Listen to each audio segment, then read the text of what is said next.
You fight. Victory lies ahead!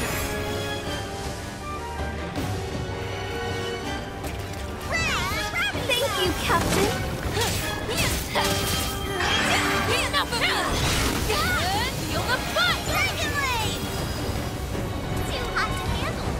Amid all the gacha games I've seen over the years, there's always been something intriguing about Cygames' Granblue Fantasy. The Skydome setting, with its floating islands, probably attracts the RPG fan in me, and even if I had no idea about the characters, their designs looked cool. Diving into the actual game felt terrifying though, especially with all the years of content to follow up on. Thankfully, Granblue Fantasy Versus and Rising helped bridge that gap. It presented the characters and lore in more bite-sized bits, revealing the journey of Gran, Djeeta, and Lyria, along with the general personalities of the other characters. However, I was more excited about Granblue Fantasy Relink. The action RPG felt like the best chance to dive into this rich world, even if the setting is completely original, and learn more about the primal beasts, the setting, and the Gran Cypher crew. The combat also looked good, which is thankfully affirmed by the demo that I replayed multiple times. After about 30 hours in Granblue Fantasy Relink, experiencing the setting, quest mode, and the endgame, I'm a bit mixed on the overall approach. While it didn't have to break boundaries or set new standards in the role-playing genre, there are some missed opportunities when presenting the world and characters. This is a good action RPG for those who know nothing about Granblue or longtime fans who want to see their favorite characters in action. As long as both audiences aren't looking for further emotional depth or development and enjoy the combat, they'll find a compelling enough experience. Relink sees the Gran Cypher crew exploring the western part of the Zega Grand Skydome, happening upon some new islands. It's not long before they're attacked. Lyria subsequently falls off, with the player character leaping off heroically to save her. They awaken on a new, unexplored island, make their way to the town of Folka, and catch wind of a primal beast courtesy of the local Mr. Fix-It, Roland.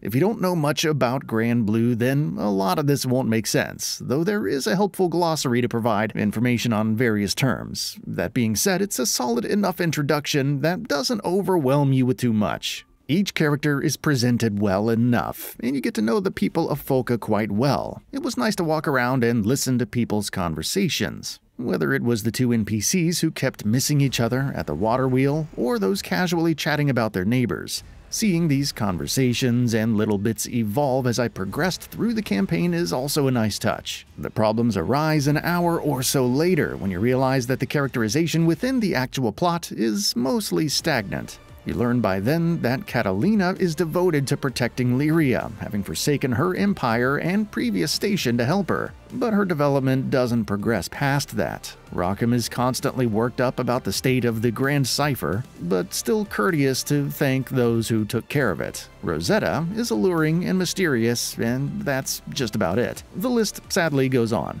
The crew is united in their desire to help Lyria, but most times, I don't even know why, besides being good people. However, even if Relink doesn't go into further details on the how and the why, the overall campaign also doesn't explore any other facets of their personalities or expand on those we know of. The new characters are somewhat better, particularly the happy-go-lucky Roland and mysterious Id, but it feels like the Gran Cypher crew is mostly along for the ride. Lyria chimes in now and again. Gran, Djeeta get a few key moments between their pointless dialogue choices, so it goes. At least they all have great voice acting. The problem is made worse with the rest of the cast. Granblue Fantasy Relink has several characters, but only a few are part of the Gran Cypher. You recruit others through crewmate cards, which you earn throughout the campaign and the quests. These allow for bringing other characters into your party. However, they're not actually part of the campaign. They have a decent amount of dialogue during battles and while exploring, but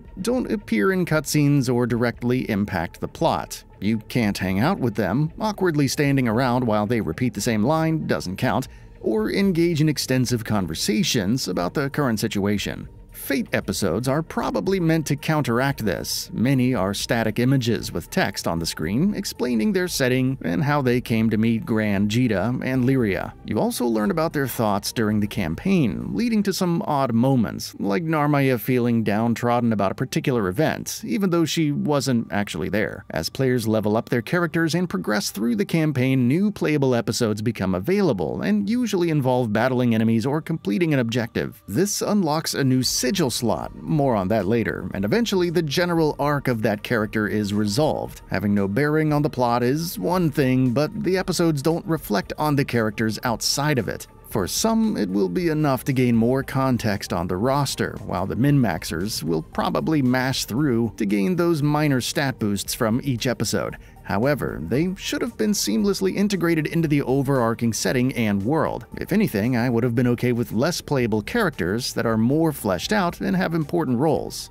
Also, despite certain moments where it felt like the campaign should end, and instead keeps going, it's over much sooner than expected, as contradictory as that sounds. The pacing is generally quick, but it also feels like some moments don't get enough time to breathe.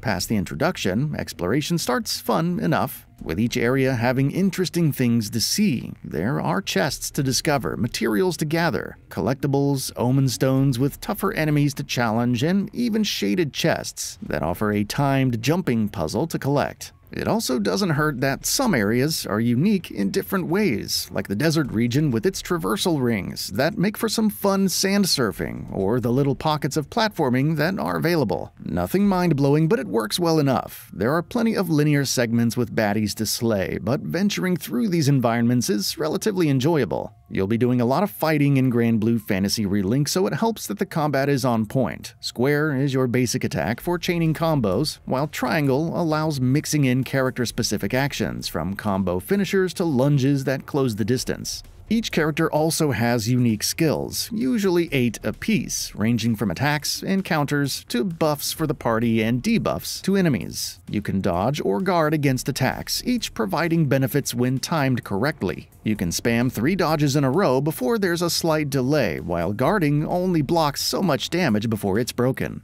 Dealing damage to enemies and filling up the blue bar above their heads also allows for link attacks, with each character capable of striking instantly with circle. Do this enough to build up link time, and it activates when everyone executes the next link attack. Everything slows down while your party moves normally and gains increased critical hit rate, health recovery, and reduced skill cooldowns, perfect for piling on the damage. There's also skybound arts, ultimate attacks for each party member, which you can chain into bursts. The more characters in a burst, the more damage dealt. Bosses usually aren't content to stand around taking damage, and will go into overdrive when enough time has passed, unleashing powerful attacks that deal extensive amounts of damage. Most times it's a good idea to run around and avoid the telegraphed areas of their attacks. You can deal enough damage to inflict break on a boss, which can also disrupt its overdrive. It would be nice to have a meter showcasing how long break status lasts, especially since you gain equipment allowing for more damage in this state. Still, several bosses, especially the primal beasts, are outright spectacles. No spoilers, but their scale is on another level compared to some of the other threats. As hard as I am on the setting, I will admit Granblue Fantasy Relink's combat is pretty good. It's responsive and impactful, with several playstyles between its characters.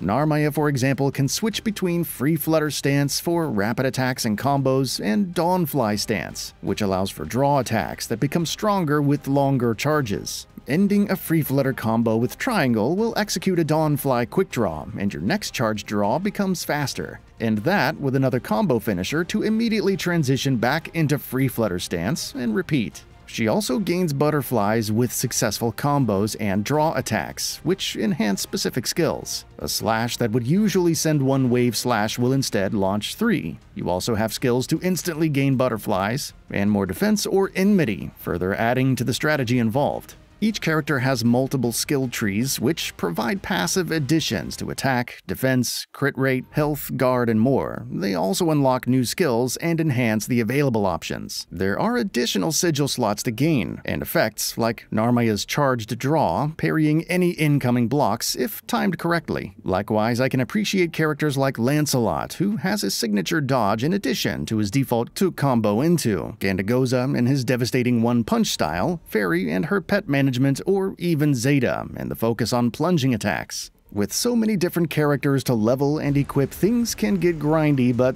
that's a core part of Relink. Completing quests earns mastery points to unlock nodes in the skill trees. You also get materials for leveling up weapons, then uncapping them for further leveling. Gacha game players will recognize the Ascension-style star ratings. New weapons are also craftable, but it's a good idea to upgrade and uncap your current arsenal since they gain collection bonuses, passive stat boosts that don't require as many mastery points to unlock. There's also sigils, which function as your gear, though they're more like Monster Hunter's decorations and can provide different passive benefits like more health, damage, and so on. They have tiers and can also be leveled, not to mention the higher rarity sigils, which provide 2 passives instead of 1.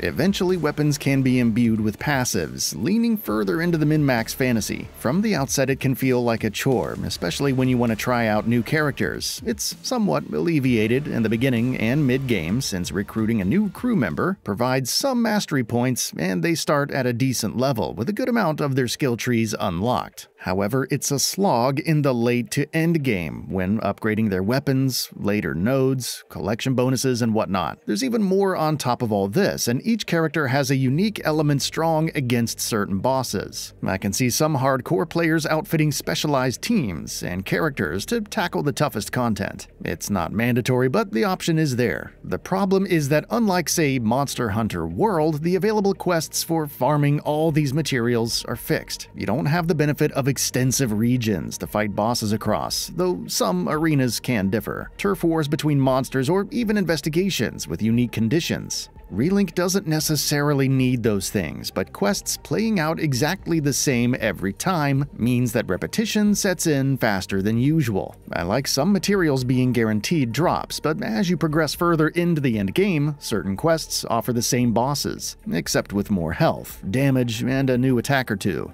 Relink does mix things up with other objectives, like defending hollowed ground or wiping out scores of enemies within a time limit. And there are optional objectives to complete in each quest. However, the variety doesn't feel like it's enough. You can also pick up requests from various townspeople, but these amount to little more than defeating enemies and/or delivering resources. With how intriguing some side characters and background NPCs can be, it's a shame that you can't explore their backstories more in the side quests. The power level mechanic was initially annoying since you're just trying to hit the required amount to tackle certain activities. However, as you upgrade more skill tree nodes, unlock collection bonuses, imbue weapons, and much more, it becomes less of a necessity to spec into the best sigils for the highest power and focus more on something that fits your build. That doesn't mean sigils providing more health, crit rate, critical damage, and so on aren't the most valuable, but you get more freedom. I'd be remiss not to mention the stellar presentation values, especially when exploring the world. The lighting, shadows, environmental textures, and effects are spot on, with performance mode on the PS5 offering a crisp 60 frames per second at all times. Some character expressions can sometimes feel wooden, but they're generally expressive, and the cutscenes are well animated. Perhaps the only downside to all this splendor is that effects can be too much during battles, especially with multiple skills going off and enemies around. Visual clarity is an issue, with sadly no setting to tone it down. While it may not have the longevity of a Monster Hunter title, the combat presentation and exploration in Granblue Fantasy Relink can make for a fun time. However, those hoping for a more involving setting and characters, or a less grindy progression, especially in the end game with several repeated bosses and forgettable side quests, may take to it less. I don't mind mopping up any remaining quests, but in the grand scheme, Relink is more of a holdover than an action RPG epic that I'll look back fondly on. That's all for now. If you enjoy what you saw, please hit the like button. And if you're new to the channel, now is a great time to subscribe. We upload brand new videos every single day. After subscribing, don't forget to enable all notifications by clicking the bell icon. Thanks for watching this video, and we'll see you next time, right here on GamingBolt.